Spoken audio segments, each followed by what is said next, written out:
two-wheel drive, four-wheel drive, it does not matter what you drive. This is your All-Terrain Nation, and I'm your host, David Boyd, alongside Miss Kelly. Hey! And today we are talking about the Chrysler 300S. Now, while it's not the big badass with the big V8, this does have the 3.6-liter V6 engine with 300 horsepower. How many torques? 260 pounds of torque. 260, how many? Pounds of torques.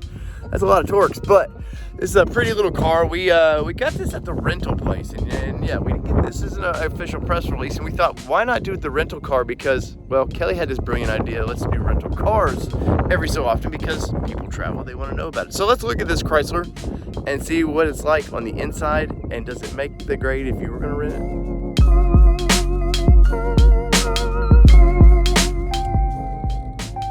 All right, it screams 300 at you, and I love that blue glow to this. I think that's one of the nicest, and this car is old. I think that's one of the nicest looking light up systems I've seen in a car.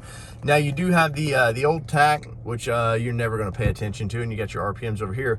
What you're going to pay attention to is this center stack, and if you know Chrysler, Jeep products, and Dodge Ram, you know this stack. All the layout of it is all very, very similar to everything out there, so there's nothing crazy about that. I think the winner though is this blue, and I wish there was some underglow that it kind of ran into a little bit about this car. There's nothing about that other than that cool blue that kind of says, hey, this is the way the interior is going to be. But really the system looks pretty good. It's all easy to use. This is that kind of tuxedoed blacked out car, so you don't expect a lot of platinum or chrome finishes to it. We got here in the center stack, just your basic, hey, there's a charger, there's an old aux charger in there, pretty plain Jane there. This is the one weakness to me. This looks so cheap. This looks like an afterthought in this car, Kelly. Where are you at with this center stack?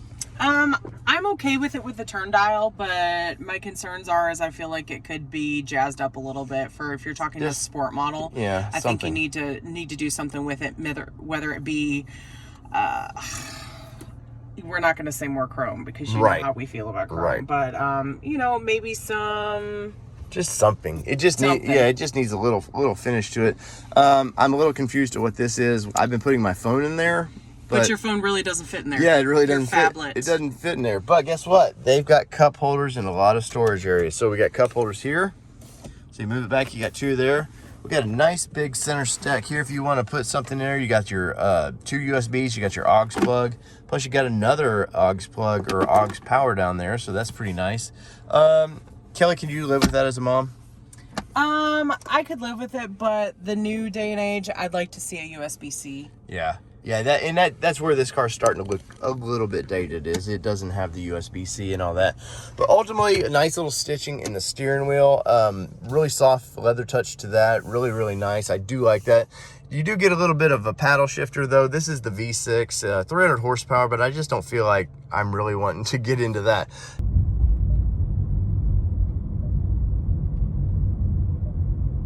All right, glove box. Look at the size of this thing. I feel like you could throw a family member in there on a trip and you'd never notice. Now, it looks like it's deep enough that you actually could put a laptop in there, which is fine. Yeah, I think The kids are going to be happy because there are two USB ports back there. I mean, I feel like any more of these cars, they about need a dozen USBs for everything that's we have. But basic map, whatever you want to put storage in there, it looks like you got it in the same back there. Overall, this is what... the person in front of you, all you're going to see is the back of this big headrest, because that is a massive headrest, right? It's a big headrest. I mean, on a trip, I guess maybe if you get car sick, this way you can't see the road. If you're reading, you don't realize you're writing. I don't know, but doors shut nice. We got some places for cups and whatever down there. You get your own, for your window. I do like the little kind of what is that, like a nickel finish to that, maybe? A little bit of stylish back here. But once again, you're getting all the stitchings and stuff for what this car is going to cost. But what's this do? What do we have there? Cup holders! Cup holders! That's actually pretty nice. Now, they're a decent sized cup holder. And but the biggest plus to that is the armrest. And on a long trip, you do kind of need that. Especially if it's just 4 people in this car. I think that would be really, really nice. So let's walk around this thing one more time and give our final review and go from there. All right, the Chrysler 300S starts around 38,000, goes on up. You can spend what you want to on this dinosaur, and I'm not gonna bash it because it's a classic car. I do like the design of this thing. It is really nice. You get what you get for it. But we live in a world of SUVs, and is this enough for the family anymore? I don't know. I'm sure Grandma and Grandpa probably love this car and they love to cruise in it. But for me, I need something with that V8 Hemi, and I'm thinking Challenger Charger, something like that. Same platform. Anyway, so whether it be two-wheel drive, four-wheel drive, you know the drill. Does not matter what you drive. This is your all-terrain nation. And Kelly, I'm afraid the road is closed on the 300, and we're out. Peace, everybody. Love y'all.